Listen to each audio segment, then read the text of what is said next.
Amazing facts India సమర్పించు దానియేలు మరియు ప్రకటన గ్రంథ ప్రవచనముల ధ్యానములకు మరొకసారి మిమ్మలను హృదయపూర్వకంగా మన ప్రభువైన యేసుక్రీస్తు నామములో ఆహ్వానిస్తున్నాము.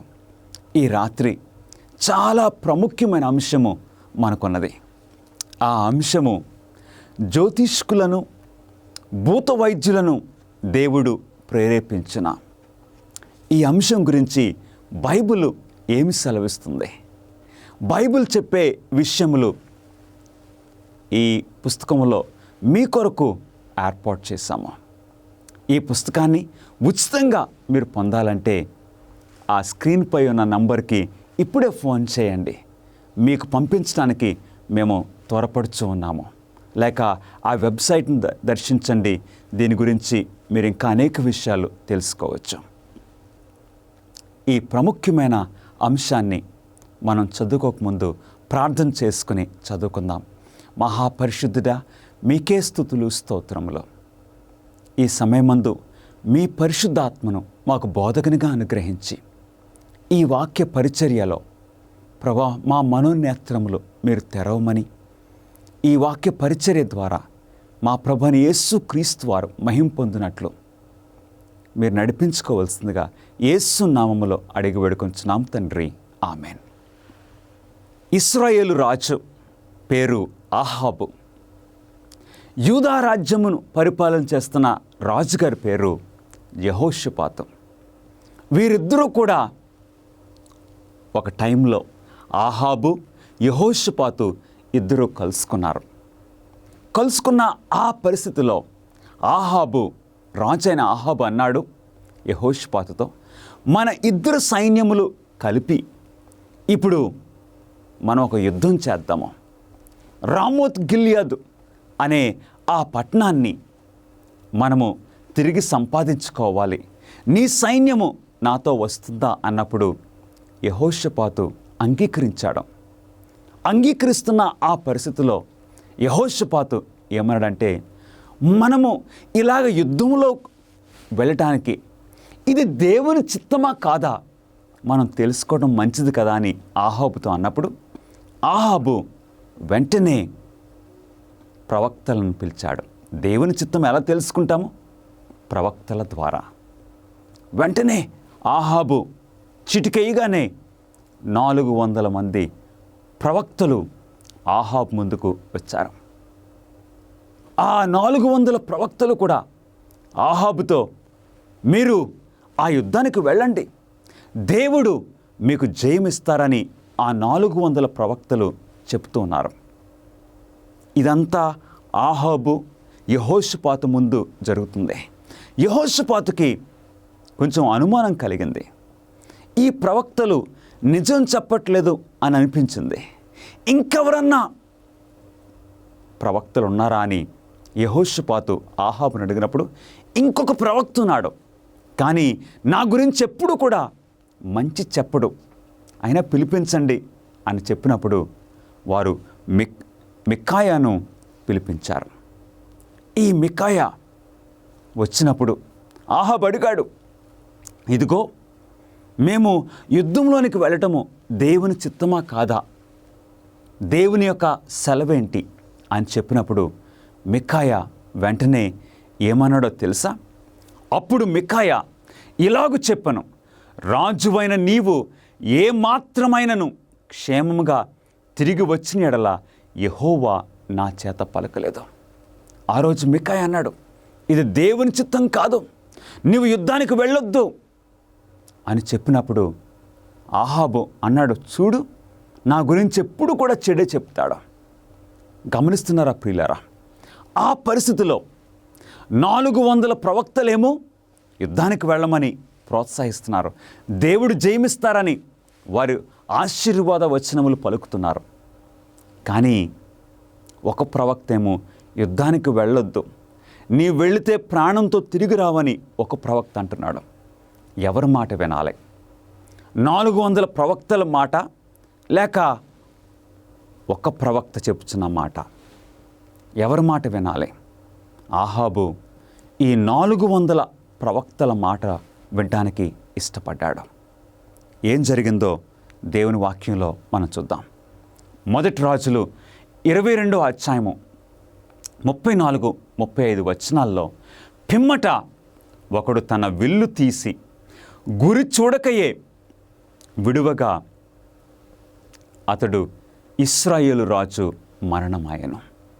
ఆ యుద్ధములో ఆ గురిపెట్టి ఒకడు ఆ బాణమును వేసినప్పుడు అది వచ్చి ఆహాబును తగిలింది. ఆ ఆహాబు ఆ యుద్ధంలో మరణించాడు. గమనిస్తున్నారా ప్రియులరా? ప్రవక్త మాట వినడము ప్రాణానికి, బ్రతికి లేకపోతే చనిపోవడానికి చాలా ప్రాముఖ్యమైనదిగా ఉన్నది. ఆ 400 ప్రవక్తలు ఒకలాగా చెప్తున్నారు, ఒక ప్రవక్త ఒకలాగా చెప్తున్నాడు. ఇలాంటి పరిస్థితుల్లో మనం ఏం చేస్తాం? మీరేం చేస్తారు? ఎందుకంటే ఈ చివరి దినాల్లో యేసుక్రీస్తు వారి యొక్క రెండవ రాకడ ముందు ఎంతోమంది ప్రవక్తలు వస్తారని దేవుని వాక్యం సెలవిస్తుంది. నిజమైన ప్రవక్తలు ఉంటారు, అబద్ధ ప్రవక్తలు కూడా ఉంటారు. కాబట్టి ప్రవక్తలు, నిజమైన ప్రవక్తలు ఎవరో, అబద్ధ ప్రవక్తలు ఎవరో మనం తెలుసుకొని మనం జాగ్రత్త పడకపోతే ఆహాబు తన ప్రాణాన్ని కోల్పోయినట్లుగా మన ప్రాణాన్ని, మన రక్షణను కూడా కోల్పోయే అవకాశం ఉన్నది. ప్రభువు తన చివరి ప్రణాళికలను ఎవరికి బయలుపరుస్తారు? దేవుని వాక్యము ఈ విధంగా సెలవిస్తుంది. ఆమోసు గ్రంథము 3వ అధ్యాయము 7వ వచనములో, తన సేవకులైన ప్రవక్తలకు తాను సంకల్పించిన దానిని బయలుపరచకుండా ప్రభు అయిన యెహోవా ఏమీ చేయడు. ఎప్పుడు కూడా బైబిల్లో మనం చూస్తే దేవుడు ఆయన ప్రవక్తలకు బయలుపరచకుండా ఏమీ చేయడు. ఉదాహరణకు మనం చూద్దాం. నోవాహు కాలములో దేవుడు నోవాహుకు తెలియచేయకుండా జలప్రళయాన్ని పంపించలేదు. నోవాహుకు బయలుపరిచి నోవాహు ద్వారా ప్రజలందరికీ తెలియజేశారు. 120 సంవత్సరాలు. గమనిస్తున్నారా? దేవుడు ఎప్పుడూ కూడా తాను సంకల్పించిన దానిని తన ప్రవక్తలు, సేవకులైన ప్రవక్తలకు తెలియచేయకుండా ఏమీ చేయడం. ఐగుప్తు దేశంలో ఒక కరువు రాబోతుంది, భయంకరమైన కరువు రాబోతుంది. ఆ కరువు గురించి దేవుడు ఫరోకు 2 కలలిచ్చాడు. ఆ విధంగా దేవుడు సంకల్పించిన దానిని ఆయన బయలుపరచకుండా యెహోవా ఏమీ చేయడు. దేవుడు తన ప్రణాళికలను తన ప్రవక్తలకు మనకు తెలియజేస్తూ ఉన్నారు. అంత్య దినాల్లో నిజమైన మరియు అబద్ధ ప్రవక్తలు ఇద్దరూ ఉంటారా? ఈ 2 రకాలైన ప్రవక్తలు ఉంటారా?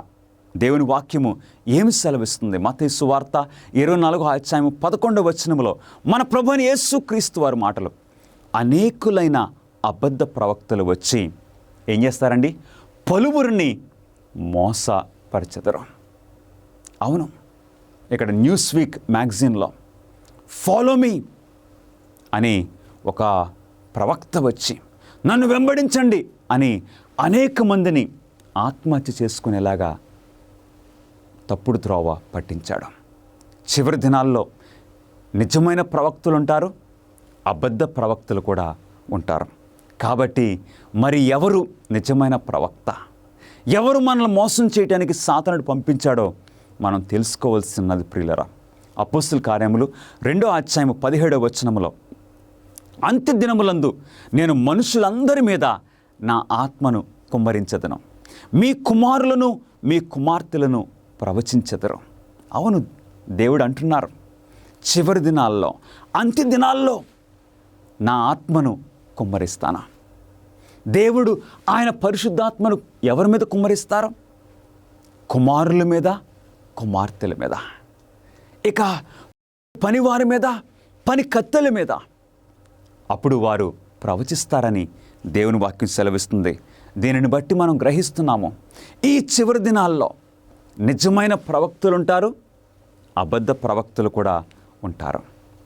నిర్గమాకాండము 15వ అధ్యాయము 20వ వచనములో, మరియు అహరోను సహోదరియు ప్రవక్తియగు మిర్యాము తంబురను చేతపట్టుకునను, స్త్రీలందరూ తంబురులతోనూ నాట్యములతోనూ ఆమె వెంబడి వెళ్ళారు. బైబిల్లో మనం చూస్తే పురుషులు ప్రవక్తలుగా ఉన్నారు, స్త్రీలు కూడా ప్రవక్తలుగా ఉన్నారు. ఇక్కడ మిర్యామును మనం చూస్తూ ఉన్నాము. అంత మాత్రమే కాదు, క్రొత్త నిబంధనలో లూకాసు వార్త 2వ అధ్యాయము 36వ వచనములో, మరియు అషేరు గోత్రికురాలును పనుయేలు కుమార్తెనై ఉన్న అన్న అను ఒక ప్రవక్త్రి ఉండెను, ఆమె బహుకాలము గడిచినదై ఉండెను.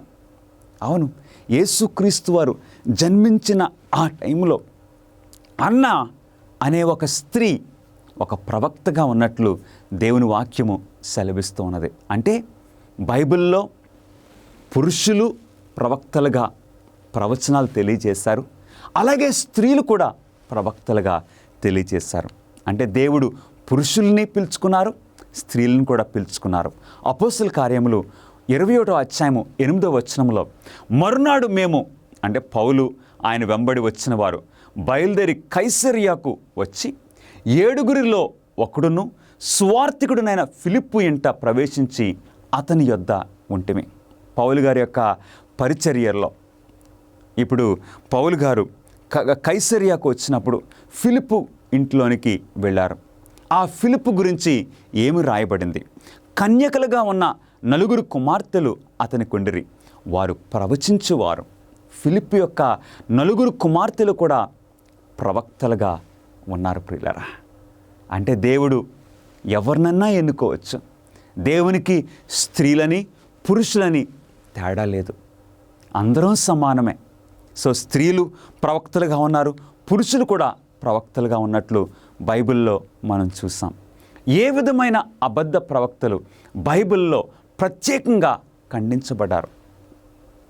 అబద్ధ ప్రవక్తల్లో ఎలాంటి వారిని దేవుడు అసలు వారితో మీరు సంభాషణ పెట్టుకోవద్దు, వారితో ఎటువంటి సంబంధం పెట్టుకోకూడదని ఎవరి గురించి దేవుడు తెలియజేశారో దేవుని వాక్యం మనకు తెలియచెప్తుంది. ద్వితీయోపదేశకాండము 18వ అధ్యాయము 10వ వచనములో, శకునము చెప్పు సోదెగాడు. శకునము చెప్పేవారితో మనం ఎటువంటి సంబంధం కూడా పెట్టుకోకూడదు. ఇంకెవరితోటండి? మేఘశకునలు కానీ సర్పశకునములను కానీ చెప్పువాడు, అంటే జ్యోతిష్కులతో మనం ఎటువంటి సంబంధం పెట్టుకోకూడదు, వారి దగ్గరికి మనం వెళ్ళకూడదని దేవుడు ద్వితీయోపదేశకాండము 18వ అధ్యాయము 10వ వచనములో క్లియర్గా ఇశ్రాయేలు ప్రజలకు తెలియజేశారు. తర్వాత ఇంకెవరు? మాంత్రికుడి దగ్గరికి దేవుని బిడ్డలుగా మనం వెళ్ళకూడదు. ఎందుకు వెళ్ళకూడదు అని మనకు ప్రశ్న రావచ్చు. ఎందుకో తెలుసా? వీరందరినీ సాతానుడు వాడుకుంటూ ఉన్నాడు. 4వది ఇంద్రజాలకుడు, అంటే మంత్రిగత్తె లేక భూత వైద్యురాలు, అలాంటి వారి దగ్గరికి మనం వెళ్ళకూడదు. బైబిల్లో జ్ఞాపకం ఉన్నదా? సౌలు రాజు అలాంటి ఒక మంత్రగత్తె దగ్గరకు, ఎందోరులో ఉన్న మంత్రగత్తె దగ్గరకు వెళ్ళాడు. సౌలు తన రక్షణను పోగొట్టుకున్నాడు. అందుకే దేవుడు వీరితో మీరు ఏ సంబంధము పెట్టుకోవద్దు, వారు సాతాను అనుచరులు, సాతాను దురాత్మల చేత నడిపించబడేవారని సెలవిస్తున్నారు. 5వ రకము చిల్లంగివాడు. అవునండి, ఇలాంటి మ్యాజిక్ చేసేవారు, వారితో మనం సంబంధాలు పెట్టుకోకూడదు. 6వది కర్ణపిచాచి అడుగువాడు, లేక ఈ ఆత్మలకు మధ్యవర్తిగా ఉండే స్త్రీ కానీ పురుషులు కానీ, వారితో మనం ఏమాత్రము కూడా సంబంధం పెట్టుకోకూడదు. 7వది మాంత్రికుడు, లేక మంత్రగాడు, లేక భూత వైద్యుడు. ప్రియ స్నేహితులారా, ఇలాంటి వారిని దేవుడు ఏం చెప్పారంటే, మీ సమాజంలో అట్టివారు ఉండకూడదు. అసలు దేవుడు చాలా క్లియర్గా, నిర్దిష్టంగా మాట్లాడారు. 8వది దయ్యముల యొద్ద విచారణ చేయువాడు, అంటే చనిపోయిన వారితో సంప్రదింపులు జరుపుతున్నట్లు చెప్పుకునే వ్యక్తి. అలాంటి వారి దగ్గరికి మీరు వెళ్ళొద్దు. అలాంటి దురాత్మల క్రియలు చేసేవారు మీ సమాజంలో ఉండకూడదు, మీ దేశంలో ఉండకూడదు. వారిని మీరు చంపేసేయాలి. ఎందుకంటే దురాత్మలతో వారు సంబంధాలు పెట్టుకుంటున్నారు. గమనిస్తున్నారా? ఈ రోజున చీటికి మాటికి అనేక మంది క్రైస్తవులు అలాంటి వారిని సంప్రదించడానికి వెళుతూ ఉన్నారు. అది దేవుని చిత్తము కాదని దేవుని వాక్యం నుండి మనం తెలుసుకొంచున్నాము. దేవుని అంత్యకాల సంఘానికి ప్రవచన వరము ఉంటుందా? ఈ చివరి దినాల్లో ఉన్న ఈ శేషించబడిన సంఘములో ప్రవచన వరము ఉంటుందా? ప్రకటన గ్రంథము 12వ అధ్యాయము 17వ వచనములో, అందుచేత ఆ ఘట సర్పము ఆగ్రహము తెచ్చుకొని దేవుని ఆజ్ఞలు గైకొనుచు యేసును గూర్చి సాక్ష్యమిచ్చుచు ఉన్న వారైన ఆమె సంతానములో శేషించిన వారితో యుద్ధము చేయుటకై బయలువెడలి సముద్ర తీరమున నిలిచెను. ఎవరితోటండి? సాతానుడు ఎవరితో యుద్ధం చేస్తున్నాడు? దేవుని ఆజ్ఞలు గైకొనుచు యేసును గూర్చి సాక్ష్యం ఇచ్చేవారు. యేసును గురించి సాక్ష్యం ఇవ్వటం అంటే ఏంటో మనం చూద్దాం. ప్రకటన గ్రంథము 19వ అధ్యాయము 10వ వచనములో దేవుని వాక్యం సెలవిస్తుంది, అతడు నేను నీతోనూ యేసును గూర్చి సాక్ష్యము చెప్పు నీ సహోదరులతోనూ సహదాసుడను, దేవునికే నమస్కారము చేయము. యేసును గూర్చిన సాక్ష్యము ప్రవచన సారమని నాతో చెప్పాను. అవును, యేసును గురించి సాక్ష్యం ఇవ్వడం అంటే ప్రవచన సారము. ప్రవచన సారం అంటే ప్రవక్త యొక్క నడిపింపు. చివరి దినాల్లో, ఈ అంత్య దినాల్లో దేవుని బిడ్డలు దేవుని ఆజ్ఞలు గైకొనుచు యేసును గూర్చి సాక్ష్యం ఇస్తూ ఉంటాము అంటే ప్రవచన సారము. వారి మధ్యలో, ఈ శేషించబడిన సంఘములో ప్రవక్త ఉంటారని దేవుడు ముందే తెలియచేశారు. అవును ప్రియులరా, ఎందుకంటే దేవుడు తన ప్రవక్తలకు బయలుపరచకుండా ఏమీ చేయడు. తన సేవకులైన ప్రవక్తలకు తాను సంకల్పించిన దానిని బయలుపరచకుండా ప్రభువైన యెహోవా ఏమీ చేయడు.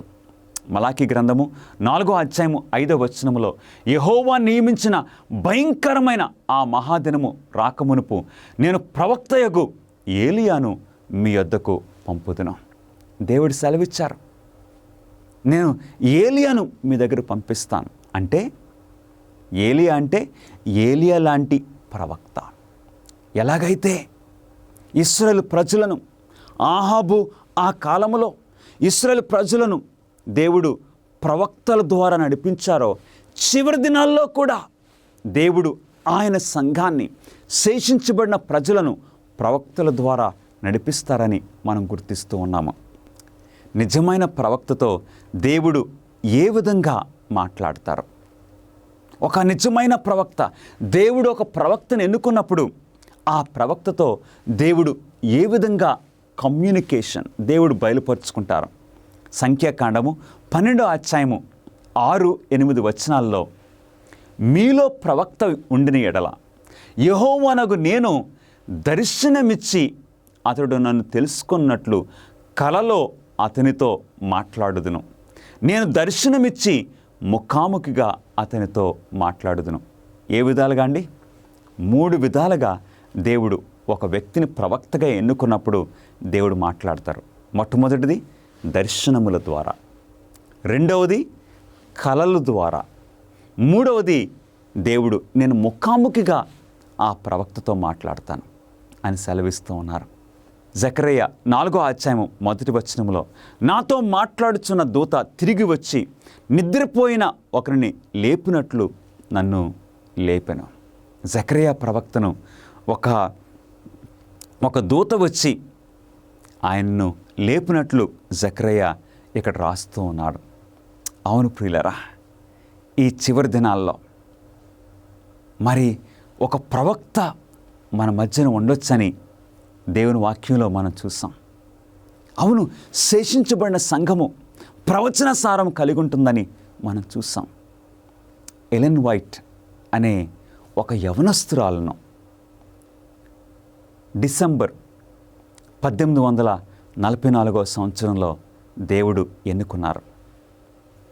ఈ సహోదరి 70 సంవత్సరాలకు పైగా ఆమె ఒక ప్రవక్తగా అనేక దర్శనములు, అనేక కలలు, అనేక విషయములు దేవుడు ఆమెకు బయలుపరిచారు.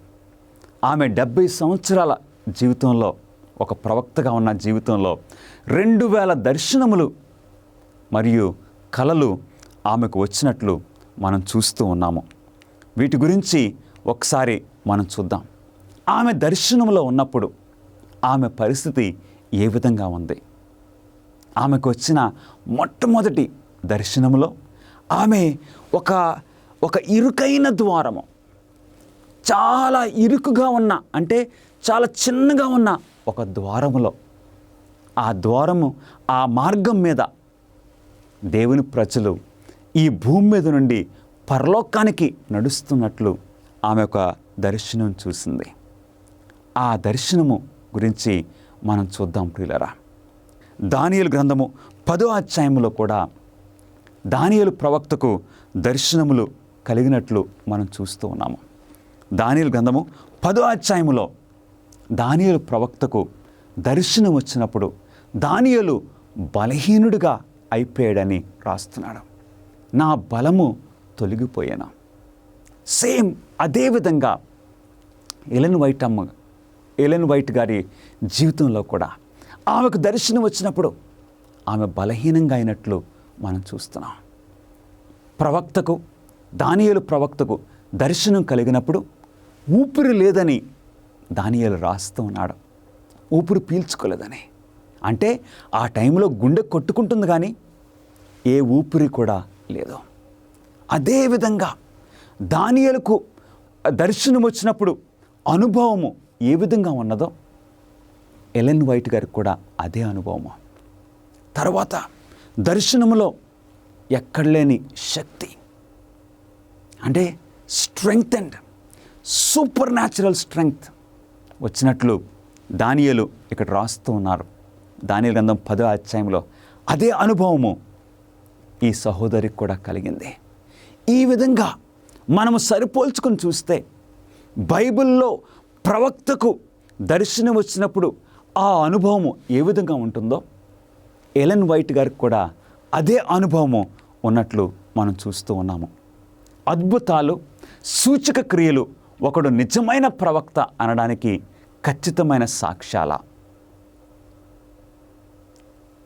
అద్భుతాలు చేస్తున్నారని లేక సూచక్రియలు చేస్తున్నారని ఆ వ్యక్తి నిజమైన ప్రవక్త అని మనం ఒప్పుకోవచ్చా? ప్రకటన గ్రంథము 16వ అధ్యాయము 14వ వచనములో దేవుని వాక్యము మనకు సెలవిస్తుంది, అవి సూచనలు చేయనట్టి దయ్యముల ఆత్మలే, అవి లోకమంతటా ఉన్న రాజులను పోగు చేయవలని వారి యొద్దకు బయలు వెళ్ళను. అంటే సూచక క్రియలు దయ్యముల ఆత్మలు కూడా చేయటానికి అవకాశం ఉన్నది. అవును ప్రియులరా, దేవుని శక్తితో సూచక క్రియలు జరుగుతాయి, సాతాను శక్తితో కూడా సూచక క్రియలు జరిగే అవకాశం ఉన్నది. కాబట్టి సూచక క్రియలను చూసి ఈ వ్యక్తి నిజమైన ప్రవక్త అని మనం చెప్పలేము. ఎందుకంటే సూచక్రియలు నిజమైన ప్రవక్తలు చేస్తారు, అబద్ధ ప్రవక్తలు కూడా చేస్తారు. విచ్ఛిన్నమైపోయినటువంటి ప్రపంచంలో దేవుని యొక్క ప్రణాళిక ప్రవచనాల ద్వారా మీరు తెలుసుకోవాలని కోరుతూ ఉన్నారా? ఆచరణాత్మకమైనటువంటి గొప్ప సవాళ్లను మీరు ఎదుర్కోవాలనుకుంటే మిమ్మల్ని ఉత్సాహపరుస్తున్నాం. అమేజింగ్ ఫ్యాక్ట్స్ వారు బైబిల్ చదువుకునేటువంటి గైడ్స్ మీ కొరకై 27 పుస్తకాలను మీకు అనుగ్రహిస్తున్నారు. అద్భుతమైనటువంటి గ్రాఫిక్స్ ద్వారా మీరు అర్థం చేసుకోవడానికి నేరుగా మీకు సమాధానం దయచేస్తూ ఉన్నారు. ప్రతి చదువుకునేటువంటి ఈ గైడ్ ద్వారా బైబిల్లో సరైన సమాధానం గ్రహించుకోగలరు. మీ జీవితంలోని ప్రాముఖ్యమైన ప్రశ్నలకు సమాధానం ఇస్తుంది. ఏ విధంగా మీరు సంబంధాన్ని పెంచుకోగలరు, ప్రభువైన యేసుక్రీస్తు వారు ఎప్పుడు రాబోతూ ఉన్నాడు, ఇంకా ఎన్నో విషయాలను తెలుసుకోవచ్చు. భవిష్యత్తులో ఈ యొక్క విలువైన విషయాన్ని కోల్పోకండి. మీ జీవితాన్ని రూపాంతరపరుస్తూ ఉన్నాయి అమేజింగ్ ఫ్యాక్ట్స్ వారు ఇచ్చేటువంటి బైబిల్ చదువుకునే పుస్తకం. ఇవి మీకు ఇంగ్లీష్ లోను, హిందీ, తమిళ్, తెలుగులో మీకు లభిస్తూ ఉన్నాయి. వేచి ఉండకండి, వెంటనే మీ యొక్క స్టడీ గైడ్స్ ను ఇప్పుడే ఆర్డర్ చేయండి. AFTV.in అనేటువంటి మా వెబ్సైట్ ని సంప్రదించి వెంటనే పొందండి. 7వ ప్రశ్న, ప్రవక్తని నిర్ధారించడానికి అతి ముఖ్యమైన పరీక్ష ఏమిటి? ఒక వ్యక్తి నిజమైన ప్రవక్త అని మనం చెప్పడానికి ముఖ్యమైన పరీక్ష ఏంటి? మొట్టమొదటి పరీక్ష యెషయా గ్రంథము 8వ అధ్యాయము 20వ వచనములో దేవుని వాక్యం సెలవిస్తుంది. ధర్మశాస్త్రమును ప్రమాణవాక్యమును విచారించుడి, ఈ వాక్య ప్రకారము వారు బోధించని ఎడల వారికి అరుణోదయము కలుగదు. అంటే ధర్మశాస్త్రం అంటే దేవుడిచ్చిన 10 ఆజ్ఞలు, ప్రమాణవాక్యం అంటే ప్రవక్తలు రాసిన ఈ మాటలు. ఈ రెండింటినీ మనము ఆ క్రొత్తగా వచ్చిన ఆ ప్రవక్త చెప్పుచున్న మాటలను వీటితో పోల్చి మనం చూస్తే ఆ ప్రకారంగా ఉంటే ఆ వ్యక్తి దేవుని చేత పంపబడిన ప్రవక్త. ఆ ప్రకారంగా లేకపోతే దేవుడు పంపించిన ప్రవక్త కాదు, అబద్ధ ప్రవక్తని మనం తెలుసుకుంటున్నాం. అంటే ధర్మశాస్త్రమును ప్రమాణవాక్యమును విచారించుడి, ఈ వాక్య ప్రకారము వారు బోధించిన ఎడల వారికి అరుణోదయము కలుగదు. ఒక ఉదాహరణ చూద్దాం. జోసెఫ్ స్మిత్ అనే ఒక వ్యక్తి, ఈయన్ని ప్రవక్త అని కొంతమంది చెప్తూ ఉంటారు. కానీ ఈ జోసెఫ్ స్మిత్ గారు ఆయన ఏమన్నారో తెలుసా? ఆయన రాసిన గ్రంథము బైబిల్ కంటే గొప్పదని ఆయన చెప్తున్నారు. దేవుని వాక్యం ఏం సెలవిస్తుంది? యెషయా 8:20లో ధర్మశాస్త్రమును ప్రమాణవాక్యమును విచారించుడి, ఈ ప్రకారము వారు బోధిస్తే వారు నిజమైన ప్రవక్తలు. కానీ వీరేమంటున్నారు? నేను రాసిన నా మాటలు బైబిల్ కంటే గొప్పవి. అంటే అలాంటి వ్యక్తి నిజమైన ప్రవక్త కాదు. ఒకసారి ఈ విషయాలు మనం చదువుదాం. అతని చివరి గొప్ప వంచన మనకు త్వరలోనే కనిపిస్తుంది. క్రీస్తు విరోధి మన ముందే తన ఆశ్చర్యకార్యాలను చేయనున్నాడు. అంటే క్రీస్తు విరోధి గురించి. నకిలీ అస్సలుకు ఎంతో దగ్గరగా ఉంటుంది కనుక లేఖనాల ద్వారా తప్ప నిజమైనది ఏదో అబద్ధమైనది ఏదో తెలుసుకోవడము అసాధ్యము. లేఖనాల సాక్ష్యాన్ని బట్టి ప్రతి అంశము, ప్రతి సూచక్రియ నిజ నిజాలు నిర్ధారించవలసి ఉన్నది. ఈ ఎలెన్ వైటమ్ గారు ఏమన్నారో తెలుసా? ఈ బైబిల్ ద్వారానే ఏది సత్యమో ఏది అసత్యమో మనకు బయటపడుతుంది. అంటే ఈ ఎలెన్ వైటమ్ గారు తన జీవితంలో తన బోధల ద్వారా తన గ్రంథాల ద్వారా ఈ బైబిల్ని ఎప్పుడు ఎత్తుపట్టుకున్నారు. ప్రవక్తని నిర్ధారించడానికి రెండవ పరీక్ష ఏమిటి? ఒక నిజమైన ప్రవక్తను మనం గుర్తించడానికి రెండవ పరీక్ష ఏంటి? 1 యోహాను 4వ అధ్యాయము 2-3 వచనాల్లో యేసుక్రీస్తు శరీరధారి అయి వచ్చనని ఏ ఆత్మ ఒప్పుకొనునో అది దేవుని సంబంధమైనది, దీనిని బట్టియే దేవుని ఆత్మను మీరు ఎరుగుదురు. అంటే ఈ వాక్యానికి అర్థమేంటో తెలుసా? ఎవరైతే ఏ ప్రవక్త అయితే యేసుక్రీస్తు వారిని హెచ్చిస్తారో, యేసుక్రీస్తు వారు పరలోకము నుండి ఈ భూమి మీదకి దేవుడు మానవుడై వచ్చారో అని బోధిస్తారో అట్టివారు దేవుని సంబంధులు. ఎవరైతే యేసుక్రీస్తు వారి యొక్క దైవత్వమును అంగీకరించరో వారు నిజమైన ప్రవక్తలు కాదు. ఒకసారి ఈ పరీక్షకు, ఈ రెండవ పరీక్ష, ప్రవక్తను మనం గుర్తించే రెండవ పరీక్ష ఎలెన్ వైట్ అమ్మ గారు ఏమంటున్నారో చూద్దాం. అనాది కాలం నుండి యేసుక్రీస్తు తండ్రితో ఒక్కడై ఉన్నాడు. ఆయన దేవుని స్వరూపి. అవును ప్రియులరా, ఇది ఆమె యుగయుగాల ఆకాంక్ష అనే ఈ పుస్తకంలో 19వ పేజీలో రాశారు. ఈ పుస్తకము యుగయుగల ఆకాంక్ష అనే ఈ పుస్తకము ఇంగ్లీష్లో డిజైర్ ఆఫ్ ఏజెస్ అని పిలుస్తున్నారు. ఈ పుస్తకము యేసుక్రీస్తు వారి గురించి అసలు బెస్ట్ బుక్, బైబిల్ తర్వాత చాలా ఉన్నతమైన గ్రంథము. అవును, అందులో ఏమంటున్నారు ఆవిడే? అనాది కాలం నుండి యేసుక్రీస్తు తండ్రితో ఒక్కడై ఉన్నాడు. ఆయన దేవుని స్వరూపి. యేసుక్రీస్తు వారిని ఆమె హెచ్చిస్తూ, యేసుక్రీస్తు వారు దేవుడు మానవుడై జన్మించారని ఆమె తెలియజేస్తున్నారు. ఇప్పుడు ప్రవక్త, నిజమైన ప్రవక్తను మనం తెలుసుకోవడానికి దేవుని వాక్యం ఇస్తున్న మూడవ పరీక్ష ఏంటి? మొట్టమొదటి పరీక్ష చూసాం. నిజమైన ప్రవక్త ఎప్పుడు బైబిల్ ప్రకారంగానే బోధిస్తారు. రెండవ పరీక్ష, యేసుక్రీస్తు దేవుడిగా ఈ భూలోకానికి, దేవుడై ఉండి మానవుడిగా ఈ భూలోకానికి వచ్చారని నిజమైన ప్రవక్త ఒప్పుకుంటారు. మూడవ పరీక్ష ఏంటో మనం చూద్దాం. వారి ఫలముల వలన మీరు వారిని తెలుసుకొందురు. మత్తయి సువార్త 7:16. అంటే ప్రవక్త జీవితాన్ని మనం గమనించాలి. ప్రవక్త యొక్క బోధలను గమనించాలి. ప్రవక్త యేసుక్రీస్తు వారి గురించి ఏం చెప్తున్నారో దానిని మనం గమనించాలి. తర్వాత మూడవ పరీక్ష, ప్రవక్త జీవితము ఏ విధంగా ఉంది? నిజంగా ఆ ప్రవక్త దైవికంగా నడుస్తున్నారా లేదా? వారి ఫలములను బట్టి మీరు వారిని తెలుసుకొందురు. ఎందుకంటే మంచి చెట్టు చెడ్డ ఫలములను ఫలించలేదు, లేక ఒక చెడ్డ చెట్టు మంచి ఫలములను ఫలించలేదు. అందుగురించి మీరు వారి ఫలములను బట్టి వారిని తెలుసుకుంటారు. ఇక్కడ American library of Congress Ellen white గారి గురించి ఆమె ఏం చెప్తున్నారో ఒకసారి చూద్దాం.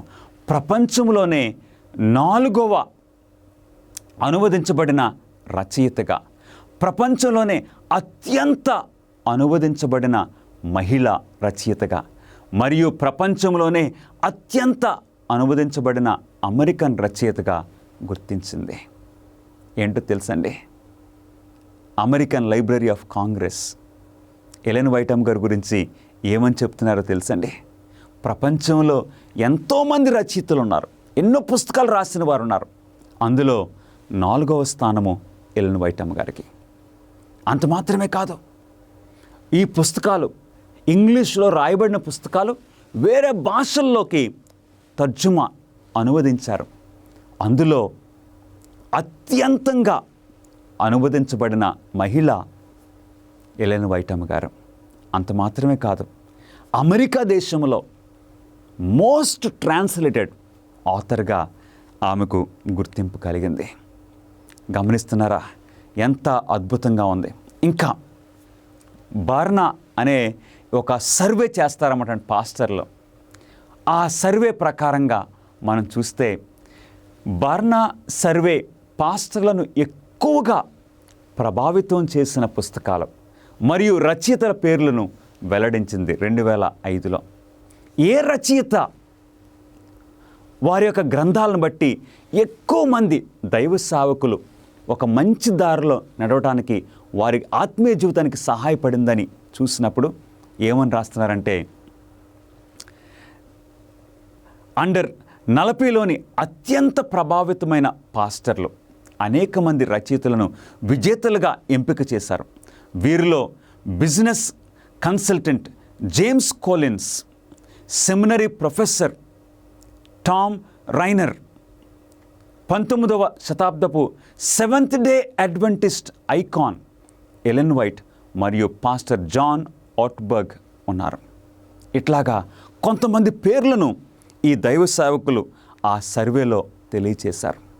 అందులో ఒకరేంటండి? ఎలెన్ వైట్ అమ్మ గారు. అంటే ఆమెకు నిజంగా విద్య 2వ క్లాస్ కంటే ఎక్కువ చదువుకోలేదు, ఆరోగ్యము అంత బాగాలేదు. కానీ ఎక్కడి నుండి ఇలాంటి సామాన్యంగా ఉన్న ఒక స్త్రీ, విద్య అంత ఎక్కువగా చదువుకోలేని ఒక స్త్రీ ఈ విధంగా పుస్తకాలు రాయటము ఇది ఎలా సాధ్యమో, ఇది ఎలా సాధ్యమో? ఎంతోమంది వ్యక్తులు ఆమె పరిచర్య ద్వారా దీవించబడ్డారు, దేవునిలో నడుస్తున్నారని ఎంతోమంది పాస్టర్లు కూడా తెలియచేశారు. ఇది ఎలా సాధ్యమో? దేవుని ఆత్మ ద్వారానే. ఆమె రాసిన పుస్తకాల ద్వారా, ఆమె ఇచ్చిన గైడెన్స్ ద్వారా ఈ రోజున ఎన్ని స్కూల్స్ ప్రారంభమైనవి తెలుసండి? ప్రపంచవ్యాప్తంగా 8,807 పాఠశాలలో, అంటే క్రైస్తవ విద్యను ఆమె ప్రోత్సహించింది. అనేక మంది ఈ స్కూల్స్లో కొన్ని మిలియన్ల విద్యార్థులు ఈ స్కూల్స్లో మరి విద్యను పొందుతున్నారు. అంత మాత్రమే కాదు, ఆమె పరిచర్య యొక్క ప్రభావము పాఠశాలల అంటే విద్యా విషయంలో మాత్రమే కాదు, ఆరోగ్య విషయంలో, మెడికల్ విషయంలో మనం చూస్తే ఆమె పరిచర్యను బట్టి ఈ రోజున 211 ఆసుపత్రులు మరియు రోగులకు వైద్య ఆరోగ్య సంక్షేమ నిలయాలు ఉన్నవి. గమనిస్తున్నారా? ఒక ప్రక్క నుండి యవనస్తులను ట్రైన్ చేయాలని విద్యా సంస్థలను ఆమె పరిచర్య ద్వారా ఏర్పాటైనవి. మరొక ప్రక్క నుండి మంచి ఆరోగ్య సూత్రాలు మనం అందరికీ బోధించాలి, ప్రజలందరూ కూడా ఆరోగ్యంగా ఉండాలని ఈ ఆసుపత్రులు ఏర్పాటు చేయటంలో ఆమె యొక్క ప్రభావం, ఆమె యొక్క ఇన్ఫ్లుయెన్స్ మనం చూస్తున్నాం. అంత మాత్రమే కాదు, పబ్లిషింగ్ వర్క్, ప్రచురణపై 60 ప్రచురణ సంస్థలు, పబ్లిషింగ్ హౌసెస్ ఆమె ఏర్పాటు చేసి ఈ క్రైస్తవ బైబిల్ గురించిన విషయాలు అందరికీ పుస్తకాల రూపంలో ఉండాలి, చదువుకోవాలి అని దీనిని ఆమె ప్రోత్సహించడము మనం చూస్తూ ఉన్నాము. ఎలెన్ వైట్ అమ్మ గారి యొక్క ఈ ఆరోగ్య సూత్రాలు కొన్ని చూద్దాము. పొగాకు కొరకైన కోరిక, తపన స్వీయ నాశనానికి దారితీస్తుంది. ఆ రోజుల్లోనే ఆమె 1860, 70 ఆ టైంలోనే ఆవిడేమన్నారంటే, పొగాకు మంచిది కాదు, ఇది ఘాటుగా మత్తెక్కించే సారా మరియు ఇతర మద్యపానాల కొరకైన ఏదో ఒక బలమైన కోరికనకు దారితీస్తుంది.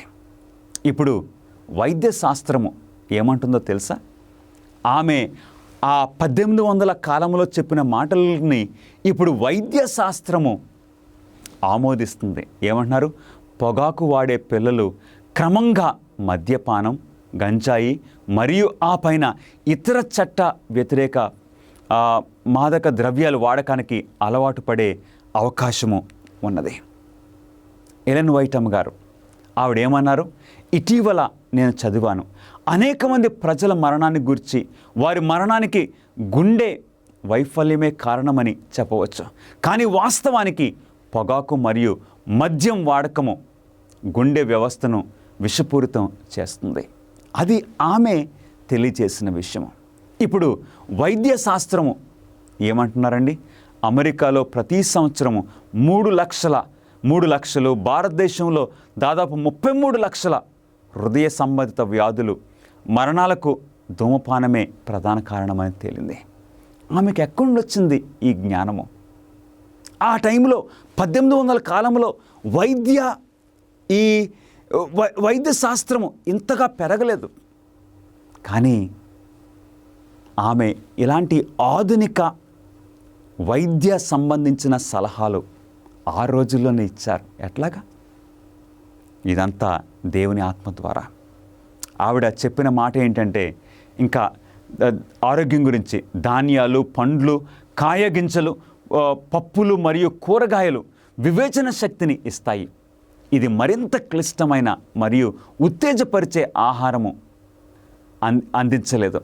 వైద్యశాస్త్రము మాంసంలో మెదడు కార్యకలాపాలను దెబ్బతీసే మరియు మెదడు బాగా పనిచేయడానికి అవసరమైన పదార్థాన్ని లోపించే ఉంటుంది.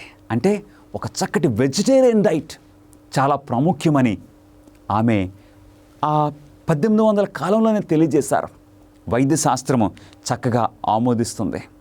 అవును ప్రియులరా, ఆమె విద్య గురించి, వైద్య గురించి, ఈ విషయాల గురించి ఆవిడిచ్చిన సలహాలు మనం చూస్తూ ఉన్నాము. 2 దినవృత్తాంతములు 20వ అధ్యాయము 20వ వచనములో, మీ దేవుడైన యెహోవాను నమ్ముకొనుడి, అప్పుడు మీరు స్థిరపరచబడుదురు. ఆయన ప్రవక్తలను నమ్ముకొనుడి, అప్పుడు మీరు కృతార్థులగుదురు. దీని అర్థం ఏంటి? మనం దేవుని నమ్ముకున్నప్పుడు మనము స్థిరపరచబడతాం. ఆయన ప్రవక్తల యొక్క మాటలు మనం నమ్మినప్పుడు మనం కృతార్థులవుతాం. అంటే మనం అభివృద్ధి చెందుతాం. గమనిస్తున్నారా? దేవుని యొక్క అంత్యకాల సంఘంలో ప్రవచన సారం ఉంటుందని దేవుడు ముందే హెచ్చరిక చేశారు. ఆయన చెప్పిన మాట ప్రకారంగా దేవుడు ఈ అంత్యదిన సంఘములో ఒక ప్రవక్తను కూడా లేవనెత్తారు.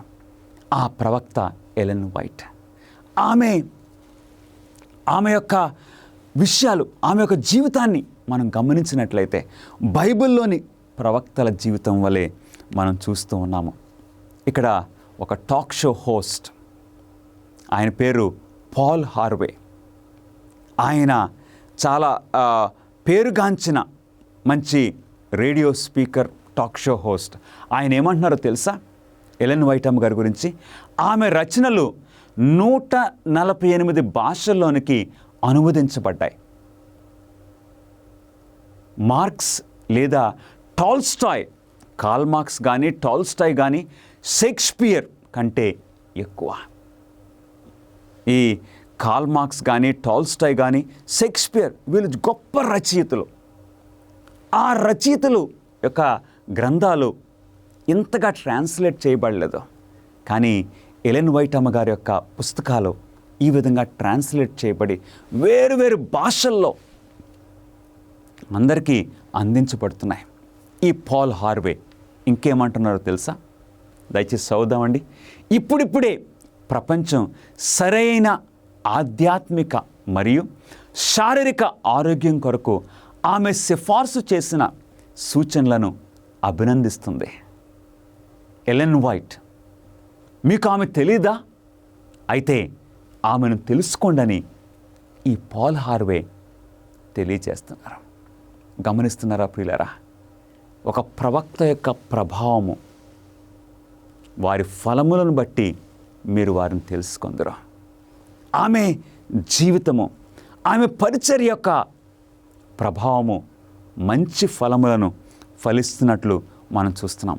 ప్రవక్తని నిర్ధారించడానికి 4వ పరీక్ష ఏంటి? ఒక నిజమైన ప్రవక్తను గుర్తించడానికి 4వ పరీక్ష ఏంటో మనం చూద్దాం. ఇర్మియా గ్రంథము 28వ అధ్యాయము 9వ వచనములో, ప్రవక్త మాట నెరవేరని ఎడల యెహోవా నిజముగా అతనిని పంపినని ఒప్పుకొనదగను.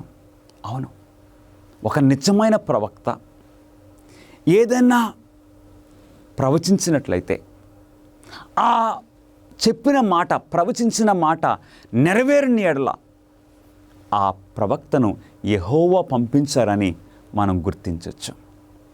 ఎలెన్ వైట్ అమ్మ గారికి ఈ పరీక్షను పెట్టి చూద్దాం. ఈ పరీక్షలో ఆమె చెప్పినవి ఏమన్నా నెరవేరినవా? 1902వ సంవత్సరంలో ఎలెన్ వైట్ గారు ఇలా రాశారు: ఈ నగరాలు దేవుని తీర్పుల క్రింద బాధపడే సమయము ఎక్కువ దూరంలో లేదు. శాన్ ఫ్రాన్సిస్కో మరియు ఓక్లాండ్ సొదొమ మరియు గొమొరాల వలె మారుతున్నవి. ప్రభువు కోపంతో వాటిని దర్శిస్తాడు. అంటే ఎలెన్ వైట్ అమ్మ గారు కాలిఫోర్నియాలో ఉన్న ఈ శాన్ ఫ్రాన్సిస్కో, ఓక్లాండ్ గురించి, ఈ పట్టణాల్లో పాపం పెరిగిపోయిందని, దేవుడు వాటిని శిక్షిస్తారని 1902 సంవత్సరంలో ఆమె తెలియజేశారు. తెలియజేసిన తర్వాత ఆమె ఈ విధంగా అంటున్నారు. ఏప్రిల్ 16వ తేదీ 1906 సంవత్సరంన ఎలెన్ వైట్ గారు ఇలా రాశారు: రాత్రి దర్శనములో నేను ఒక ఎత్తైన చోట నిలవబడి ఉన్నాను. అక్కడి నుండి ఇళ్ళు గాలిలో రెల్లులా కదిలినట్లు చూడగలిగాను. గొప్ప మరియు చిన్న భవనాలు నేల మట్టమయ్యాయి. ఆమె దర్శనంలో చూశారు. అదే ప్రకారంగా ఆహ్లాదకరమైన వినోద గృహాలు, థియేటర్లు, హోటళ్ళు మరియు ధనవంతుల ఇళ్ళు కదిలిపోయాయి. చాలామంది ప్రాణాలు ఉనికిలోనికి లేకుండా పోయాయి. మరియు గాయపడిన మరియు భయక్రాంతులకు గురైన వారి కేకలతో గాలి నిండిపోయింది. ఆమె ఈ మాటలు తెలియజేసిన ప్రకారంగానే ఏం జరిగింది చూద్దామండి. 1906 సంవత్సరంలో ఆమె ఏప్రిల్ 16వ తేదీన చెప్పిన ఈ మాటలు ఏప్రిల్ 18వ తేదీన అది నెరవేరింది. నిజంగా ఆమె చెప్పిన ప్రకారంగా ఆ శాన్ ఫ్రాన్సిస్కోలో, ఓక్లాండ్లో ఏం జరిగిందో తెలుసండి. 800 మంది వారు చనిపోయారు. 1500 మంది వారు గాయములతో బయటపడ్డారు. ఇక 2,25,000 మంది వారికున్న ఆస్తులు పోగొట్టుకున్నారు. ఆ భూకంపానికి చెప్పిన మాట 2 రోజుల్లో నెరవేరింది. ఇంకేమన్నారో కూడా మనం చూద్దామండి. ఎలెన్ వైటమ్ గారు ఒక సందర్భంలో న్యూయార్క్ నగరంలో నేను రాత్రి వేళ దర్శనంలో ఉన్నప్పుడు ఆకాశం వైపు అంతస్తు తర్వాత మరొక అంతస్తు పైకి కట్టబడడాన్ని చూడడానికి పిలువబడితిని. ఈ భవనాలు ఫైర్ ప్రూఫ్, అగ్నికి తట్టుకోగలిగిన ధృవీకరించబడ్డాయి మరియు వాటి యజమానులు మరియు నిర్మాణికుల మహిమ కొరకు వీటిని నిర్మించారు. ఎలెన్ వైటమ్ గారు న్యూయార్క్ నగరంలో ఎత్తైన భవనాలు కట్టడము ఆమె చూసి ఆవిడేమన్నారో తెలుసండి. ఆ భవనాలు కాలిపోవడం, ఫైర్ ప్రూఫ్గా కట్టారు, అవి కాలిపోవడం నేను చూశానని సెలవిస్తున్నారు. మనం చూస్తున్నాం న్యూయార్క్ పట్టణంలోనే ఆ ట్విన్ టవర్స్ ఈ కాలిపోయిన దర్శనాన్ని ఆవిడ చూసినట్లు మనం చూస్తూ ఉన్నాం. నా ముందు దాటిపోయిన దృశ్యం అగ్ని ప్రమాద హెచ్చరిక. జనులు ఎత్తైన మరియు అగ్ని నిరోధిత భవనాల వైపు చూస్తూ ఇలా అన్నారు, అవి సంపూర్ణంగా సురక్షితం, ఎందుకంటే ఫైర్ ప్రూఫ్గా కట్టారు, వీటిని ఎవరు నాశనం చేయలేరన్నారు. కానీ ఈ భవనాలు నారతో కట్టబడినట్లుగా దహించబడ్డాయి. అగ్నిమాపక యంత్రాలు విధ్వంసాన్ని ఆపడానికి ఏమీ చేయలేకపోయాయి. అగ్నిమాపక సిబ్బంది ఇంజన్లు అదుపు చేయలేకపోయారు. నిజంగా ఆమె చెప్పినట్లు అలా జరిగింది ప్రియులారా. ప్రవచనానికి సంబంధించి పౌలు ఏ 3 విషయాలు ఆజ్ఞాపించాడు? పౌలు గారు ఏం చెప్తున్నారు? ప్రవచించుటను నిర్లక్ష్యం చేయకుడి, సమస్తమును పరీక్షించి మేలైన దానిని చేపరుడే. అవును, పౌలు గారు ఏమంటున్నారండి? ప్రవచించటాన్ని నిర్లక్ష్యం చేయొద్దు, సమస్తమును పరీక్షించి మేలైన దానిని చేపట్టుడు. అంటే ప్రవక్తల ఒక నడిపింపు చివరి దినాల్లో కూడా ఉంటుంది. కాబట్టి ఆత్మను ఆర్పకుడే, ప్రవచనాన్ని నిర్లక్ష్యం చేయకుడే. కాబట్టి మీరు పరీక్షించి మేలైన దానిని చేపట్టుడు. అంటే బైబిల్ ఇస్తున్న ఆ 4 పరీక్షలు ప్రవక్తకి, ఆ 4 పరీక్షలు బట్టి మనం నిజమైన ప్రవక్త ఎవరో ఎవరో మనం తెలుసుకుని నిజమైన ప్రవక్తను చేపట్టుకోవాలని దేవుని వాక్యం సెలవిస్తుంది. నిజమైన ప్రవక్త మాటలను తిరస్కరించినప్పుడల్లా మనము ఎవరి సూచనలను తిరస్కరిస్తున్నామో దేవుని వాక్యం సెలవిస్తుంది. ఒకవేళ ఈ పరీక్షల ద్వారా నిజమైన ప్రవక్తను మనం గుర్తించినట్లయితే, ఆ ప్రవక్తను మనం అంగీకరించకపోతే ఎవరి మాట నిర్లక్ష్యం చేసినట్టు అవుతుంది? లూకాసు వార్త 7వ అధ్యాయము 28వ వచనంలో, యోహాను కంటే గొప్ప ప్రవక్త ఎవడునూ లేడు, ప్రజలందరూ సుంకరులను విని దేవుడు న్యాయవంతుడని ఒప్పుకొండ్రి. అవును, యోహాను ఒక గొప్ప ప్రవక్తగా ఆయన పరిచర్య చేసినప్పుడు ప్రజలందరూ వారి యొక్క జీవితాలని మార్చుకున్నట్లు దేవుని వాక్యము మనం చూస్తూ ఉన్నాము. సుంకరులు దేవుని వైపుకు తిరిగారు. అనేక మంది యేసుక్రీస్తు వారు వచ్చినప్పుడు యోహాను పరిచర్య ద్వారా యేసుక్రీస్తు వారిని అంగీకరించినట్లు మనం చూస్తున్నాము. కానీ పరిసయ్యులను, ధర్మశాస్త్ర ఉపదేశకులను తమ విషయమై దేవుని సంకల్పమును నిరాకరించరి. అవును ప్రియులరా, పరిసయ్యులు, ఆ శాస్త్రులు వారైతే యోహానును నిర్లక్ష్యం చేసి యోహాను బోధ అంగీకరించకపోవడం ద్వారా దేవుని సంకల్పాన్ని నిరాకరించారు. మన పరిస్థితి ఏంటి? మన పరిస్థితి ఏంటి? ఈ రోజున ఎలెన్ వైట్ అమ్మ గారి విషయము మనం చూసాము. ఆ బైబిల్ ఇస్తున్న 4 పరీక్షలు చూసాము. ఈ 4 పరీక్షలతో ఆమె జీవితానికి మనము సరిపోతుందో లేదో చూసాము. మరి ప్రవక్త మాటను మనం నిర్లక్ష్యం చేస్తే దేవుని సంకల్పమును నిర్లక్ష్యం చేసినట్లు కాదా? యెరూషలేము గురించి ప్రభువైన యేసుక్రీస్తు వారు ఏమన్నారు? యెరూషలేమా, యెరూషలేమా, ప్రవక్తలను చంపుచు నీ యొద్దకు పంపబడిన వారిని రాళ్లతో కొట్టుచూ ఉండుదానా. మన జీవితం అలా ఉండకూడదు ప్రియులరా. దేవుడు ప్రవక్తలను పంపించినప్పుడు ఆ ప్రవక్తలను పరీక్షించి మరి నిజమైన ప్రవక్తను తెలిస్తే మనం అంగీకరించాలని దేవుడు కోరుచూ ఉన్నారు. సాతానుడి చివరి మోసము దేవుని ఆత్మను గూర్చిన సాక్ష్యాన్ని నిరర్ధకం చేయడం. దేవోక్తి లేని ఎడల జనులు కట్టులేక తిరుగుదురు. సత్య సాక్ష్యంపై దేవుణ్ణి శేషించిన ప్రజలలో విశ్వాసాన్ని అరికట్టడానికి సాతానుడు తెలివిగా వివిధ మార్గాల్లో వివిధ సంస్థల ద్వారా పనిచేస్తాడు. సాతాను యొక్క శోధనలు ఎక్కువైపోతాయి ఈ చివరి దినాల్లో అని ఎలెన్ వైట్ గారు సాక్ష్యం ఇచ్చారు. ఈ సాక్ష్యాలు చాలా ప్రాముఖ్యంగా ఉన్నాయి. ఈ రోజున దేవుడు నిన్ను నన్ను పిలుస్తూ ఉన్నారు ప్రియులరా. ఎలెన్ వైట్ అమ్మ గారి యొక్క పరిచర్య ద్వారా ఆమె ఒక మంచి ప్రవక్తని మనం చెప్పడానికి ఈ 7 విషయాలు మనకు ఉపయోగపడుతున్నాయి. నంబర్ 1, క్రీస్తును ఆమె బోధల్లో, గ్రంథాల్లో పైకెత్తారు. తర్వాత మహాసంఘర్షణను, అంటే దేవునికి సాతానుకు మధ్యన జరుగుతున్న ఈ మహాసంఘర్షణను అర్థం చేసుకోవడానికి ఆమె బోధలు మనకు సహాయపడుతున్నాయి. ఆధ్యాత్మిక దైవభక్తి పరమైన ఆశీర్వాదాలు ఆమె పరిచర్య ద్వారా మనకు కలుగుతుంది. 4వది, ఆరోగ్య సంబంధమైన ఆ సూచనలు మనకెంతో సహాయపడుతున్నాయి. ఆమె పరిచర్య అంతటి ద్వారా లేఖనాలను పైకెత్తి ఉన్నారు. సంఘ సంస్థలపై ప్రభావము, అంటే అనేక సంఘాలు ఆమె బోధల ద్వారా దీవించబడ్డారు. ఆమె ప్రవచనాల ద్వారా మనందరి జీవితాలు సరిచేసుకోవడానికి ఉపయోగపడుతుంది.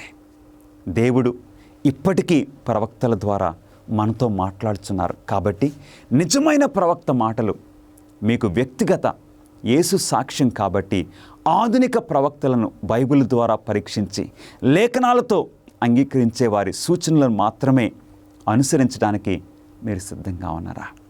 ఈరోజు నీ స్పందన ఏంటి ప్రియ సహోదరుడా, సహోదరి? ప్రవక్తలను నమ్మినట్లయితే ఆహాబు జీవితంలో 400 ప్రవక్తలు ఒకలాగా చెప్తున్నారు. ఒక ప్రవక్త ఒకలాగా చెప్పాడు. ప్రవక్త మాట మీద మన ప్రాణము, మన రక్షణ ఆధారపడి ఉన్నది. నిజమైన ప్రవక్తలను మనం అంగీకరించి దేవుని సంకల్పాన్ని మనం గ్రహించాలని దేవుడు కోరుచున్నాడు. మీరు అలా చేయడానికి దేవుడు సహాయం చేయనుగాక. ప్రార్థన చేసుకుందాం. మహాపరిశుద్ధుడా, మీకు స్తుతులు స్తోత్రములు. ఈ విషయాలు మాకు బోధించినందుకు వందనములు. దేవుని నమ్ముకున్నట్లయితే మేము స్థిరపరచబడతామని నీ వాక్యం సెలవిస్తుంది. ప్రవక్తలను నమ్ముకున్నట్లయితే మేము కృతార్థులవుతామని నీ వాక్యం సెలవిస్తుంది. అట్టి దీవెన మాకు దయచేయమని యేసుక్రీస్తు నామములో అడిగి వేడుకొంచున్నాం తండ్రి, ఆమేన్. ఈ ప్రసంగాలు మీ మనసులో ప్రశ్నలను తలెత్తేలా చేశాయా? మీకేమైనా బైబిల్ ప్రశ్నలు ఉన్నట్లయితే వాటికి సమాధానం ఇవ్వడానికి మేము సంతోషిస్తాము. దయచేసి స్క్రీన్ మీద కనిపించే ఫోన్ నంబర్కి కాల్ చేయడానికి ఆలస్యం చేయకండి. లేదా మీకున్న ప్రశ్నలను info@aftv.in అనే అడ్రస్కు ఈమెయిల్ చేయమని మిమ్మల్ని కోరుచూ ఉన్నాను. మీరు ఈ వాక్యాన్ని ధ్యానిస్తూ ఉన్నప్పుడు దేవుడు మిమ్మలను దీవించునుగాక. అమేజింగ్ ఫ్యాక్ట్స్ నన్ను ఎంతగానో ప్రభావితం చేసింది. దేవునికి స్తోత్రం. అమేజింగ్ ఫ్యాక్ట్స్ బట్టి అమేజింగ్ ఫ్యాక్ట్స్ నిజానికి నా జీవితంలో గొప్ప మార్పు ఇంతవరకు చూపిన ప్రభావం అమేజింగ్ ఫ్యాక్ట్స్ నిజం. ఈ రోజు నేను ఈ స్థితిలో ఉండడానికి మంచిగా అనిపించింది. నేను బైబిల్ చదవడం ప్రారంభించాను. నేను సెవెంత్ డే అడ్వెంటిస్ట్ జీవితంలో ఇంకో ఏదో ఉండాలని దేవుడే దీన్ని జరిగిస్తున్నాడు. ఈ వాక్యం చాలా క్రీస్తు అడుగుజాడలను అనుసరించడం ఎంతైనా మంచిది. అమేజింగ్ ఫ్యాక్ట్స్ 55 సంవత్సరాలకు పైగా దేవుని సువార్తను ప్రపంచ నలుమూలలా ప్రకటిస్తూ ఉన్నది. అప్పుడు టీవీలో ఒక మినిస్ట్రీ పేరు కనిపించింది, అమేజింగ్ ఫ్యాక్ట్స్ అని. నేను చాలా మంది పాస్టర్ల ప్రసంగాలు విన్నాను, కానీ ఈయన చెప్పేది వినడం అదే మొదటిసారి. నేను ఏదో విన్నాను, వెంటనే నా బైబిల్ తీసుకున్నాను. అరే, నేను ఇంతవరకు ఇది వినలేదే, బైబిల్లో ఎక్కడుందో చూద్దామని అనిపించింది. వాక్యం అయ్యేదాకా అక్కడి నుండి లేవలేదంటే నమ్మండి.